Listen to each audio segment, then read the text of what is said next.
Assalamualaikum warahmatullahi wabarakatuh. Perkenalkan, saya Suci Salsabila, NIM 18154039. Di sini saya akan mempresentasikan asuhan kebidanan persalinan pada Nyonya S umur kehamilan 33 minggu dengan anemia ringan, di mana dosen pengampunya adalah Ibu Neng Ayu Rosita, MKes. Berdasarkan kasus yang sudah diberikan, di mana dengan hasil pemeriksaan yang didapati HB ibu 9 gram dan konjungtiva ibu pucat, dan dari sini dapat didiagnosa bahwa ibu mengalami anemia ringan dan ibu akan menjalani persalinan normal. Sebelumnya dapat kita ketahui di mana asuhan kebidanan pada persalinan dengan anemia dapat ditolong oleh bidan atau bisa berkolaborasi dengan dokter spesialis. Persalinan dilakukan di fasilitas kesehatan yang tersedia pelayanan obstetri, neonatal, emergensi atau biasa disebut dengan PONET, atau bisa berkolaborasi dengan dokter, dan jika terjadi komplikasi maka bisa dirujuk ke fasilitas kesehatan dengan pelayanan obstetri, neonatal, emergensi, komprehensif, di mana biasanya disebut dengan PONET. Adapun asuhan persalinan dengan anemia ini, asuhan kebidanannya yang dilakukan yaitu memantau kemajuan persalinan seperti biasanya dan kesejahteraan ibu dan juga janin. Persalinan dengan anemia dapat menyebabkan gangguan HIS skala 1 yang memanjang, sehingga perlu dilakukan rujukan apabila berada di pelayanan mandiri. Ibu dengan anemia juga lebih cepat mengalami kelelahan, sehingga besar kemungkinan pada kala 2 persalinan ibu tidak kuat untuk mengedan. Sehingga asuhan kebidanan yang dilakukan yaitu dengan melakukan kolaborasi dengan dokter spesialis atau juga dengan persalinan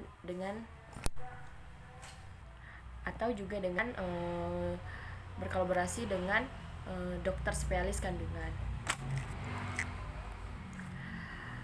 Dan untuk persalinan kala 3-nya dengan anemia dapat diikuti dengan retensio plasenta, yaitu plasenta belum lahir selama 30 menit setelah bayi lahir. Asuhan yang diberikan yaitu dengan melakukan manual plasenta. Jika ada tanda-tanda pelepasan plasenta seperti perubahan tinggi fundus, semburan darah secara tiba-tiba dari vagina, dan tali pusat yang memanjang. Dan untuk persalinan pada kala 4 dengan anemia ini beresiko terjadinya perdarahan yang diakibatkan oleh atonia uteri, sehingga uterus tidak mampu berkontraksi, yang dapat dilakukan penanganan awal perdarahan. Hal ini disebut dari Rohjati pada tahun 2011. Adapun di sini komplikasi persalinan dengan anemia menurut Manuba 2010. Komplikasi yang mungkin terjadi pada persalinan dengan anemia, yang pertama itu ada ketuban pecah dini (KPD). Kejadian KPD dapat terjadi apabila ibu hamil yang mengalami anemia karena elastisitas otot dan aliran darah pada anemia yang meningkat saat proses persalinan, sehingga dapat menjadi faktor resiko terjadinya ketuban pecah dini pada ibu hamil yang mengalami anemia. Yang kedua itu ada preeklamsi dan eklamsia. Ibu hamil dengan anemia lebih beresiko mengalami tekanan darah yang tinggi saat persalinan akibat kontraksi dan rasa yang khawatir. Terus selanjutnya ada persalinan prematur. Hal ini dapat terjadi akibat dari preeklamsi, di mana ketuban pecah dini, perdarahan saat kehamilan, sehingga kehamilan tidak dapat dipertahankan. Kejadian tersebut rentan dialami ibu hamil dengan anemia. Adapun selanjutnya yaitu gangguan HIS kala 1 dan kala 2 dapat berlangsung lama akibat ibu yang mengalami kelelahan saat mengedan, sehingga diperlukan tindakan operatif. Persalinan dengan kala 1 memanjang atau kala 2 yang lama merupakan salah satu komplikasi dengan anemia saat proses kehamilan ini. Selanjutnya ada retensio plasenta. Ibu dengan anemia sangat beresiko untuk mengalami retensio plasenta karena kontraksi seerat-erat myometerum, terutama yang berada di sekitar pembuluh darah mensuplai darah pada tempat yang perlekatan plasenta menjadi lemah, sehingga memperbesar resiko terjadinya retensio plasenta karena myometerum tidak dapat berkontraksi, menurut Rianto pada tahun 2015. Selanjutnya, komplikasi yang akan terjadi yaitu atonia uteri, di mana ibu bersalin dengan anemia lebih beresiko mengalami atonia uteri karena suplai darah pada pembuluh darah di sekitarnya. Baiklah, selanjutnya di sini ada pun asuhan kebidanan yang akan diberikan pada ibu yang bersalin dengan anemia ringan.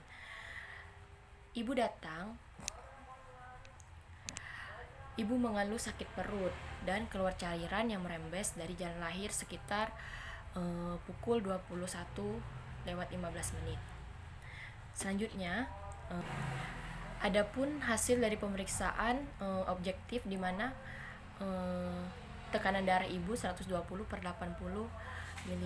mmHg dan nadi 78 kali per menit, suhu ibu 36,3 derajat Celcius dan pernapasan 20 kali per menit. Dan di sini didapati dari pemeriksaan Leopard 1 TFU ibu berada teraba pertengahan pusat atau PX pada bagian fundus teraba bokong, dan Leopard 2 bagian kiri perut ibu teraba punggung dan bagian kanan perut ibu teraba bagian-bagian kecil janin. Leopard 3 bagian bawah perut ibu teraba satu kepala tidak dapat digoyangkan karena untuk Leopard 4 kepala sudah masuk PAP. HIS 3 kali dalam 10 menit.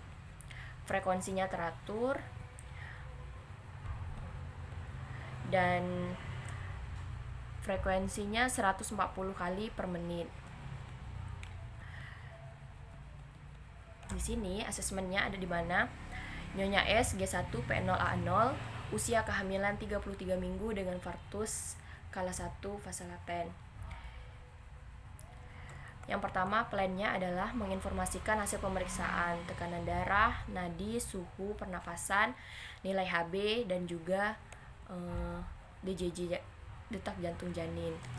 Evaluasi, ibu dan keluarga mengerti apa yang diinformasikan dan menerima keadaan ibu saat ini. Yang kedua yaitu melakukan inform consent untuk pemasangan infus RL tanpa campuran obat.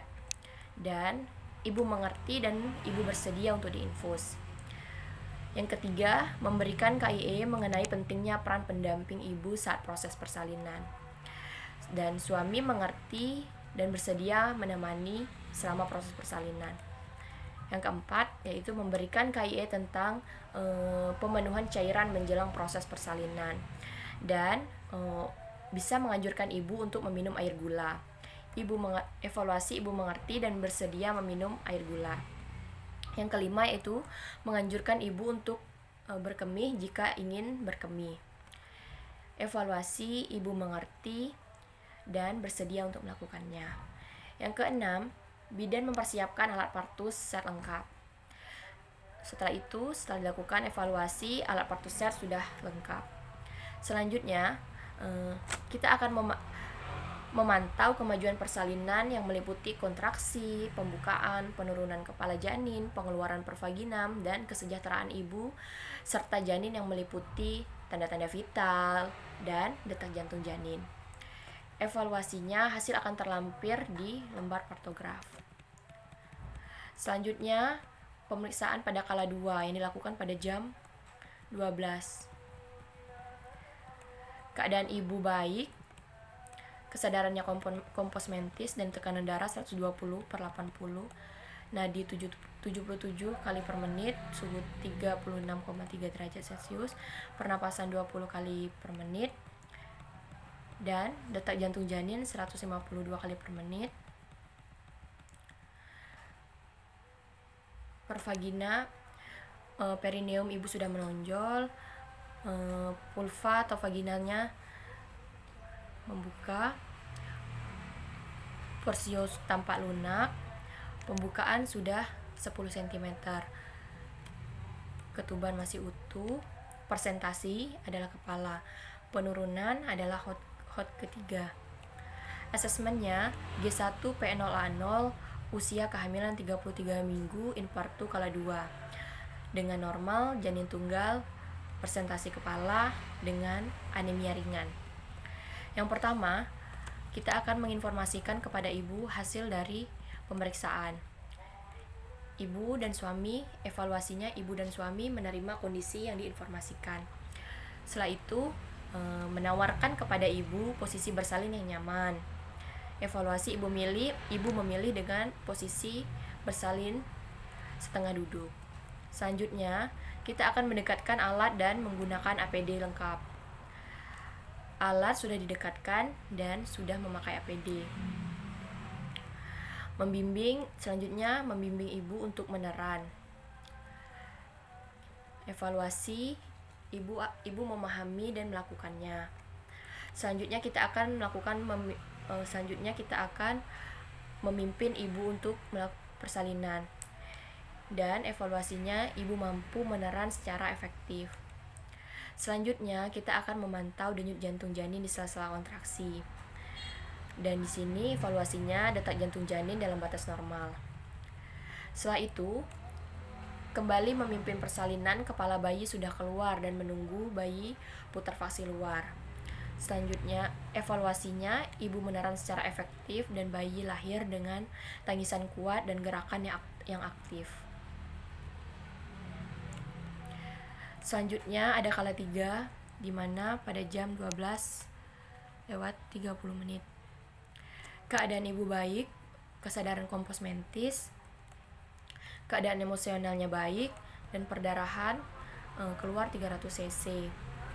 Asesmennya Nyonya S P1A0 partus skala 3 dengan anemia ringan.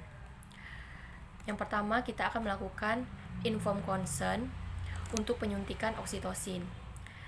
Dan evaluasi ibu mau untuk disuntikan oksitosin. Selanjutnya, menyuntikkan oksitosin 10 intraunit pada paha kanan bagian luar secara IM. Evaluasi oksitosin sudah disuntikan dan kontraksi uterus baik. Selanjutnya, melakukan pemotongan tali pusat setelah tidak berdenyut dan tidak ada perdarahan. Evaluasi pemotongan tali pusat sudah dilakukan. Selanjutnya, kita akan melakukan IMD pada bayi dan menjaga kehangatan bayi. Evaluasi IMD sudah dilakukan dan bayi tampak nyaman berada di dada ibu. Selanjutnya ada melakukan peregangan tali pusat terkendali dengan tekanan dorsokranial. Evaluasi peregangan tali pusat terkendali sudah dilakukan, plasenta dan selaput ketuban lahir. Selanjutnya, kita akan melakukan masase fundus uteri selama 15 detik. Pastikan uterus berkontraksi dengan baik. Evaluasi kontraksi berjalan dengan baik. Selanjutnya, kita akan memeriksa kelengkapan plasenta dan selaput ketuban lahir.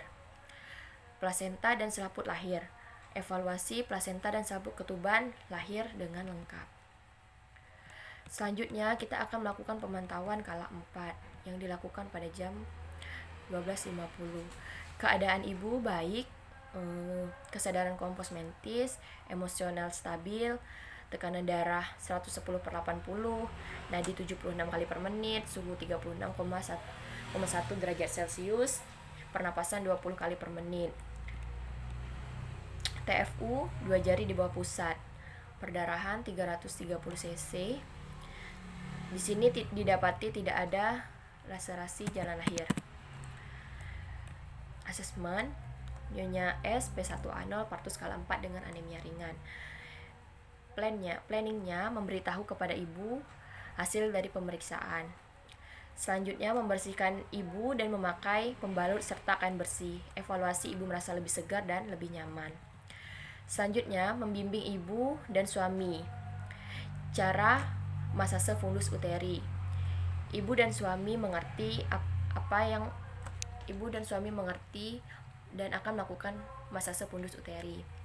Selanjutnya ada memantau kondisi ibu setelah selama 15 menit pada 1 jam pertama dan 30 menit pada 1 jam kedua yang meliputi pemantauan tekanan darah, nadi, TFU, kontraksi kandung kemih, dan pengeluaran darah, dan suhu setiap 1 jam sekali agar tidak terjadinya demam pada ibu.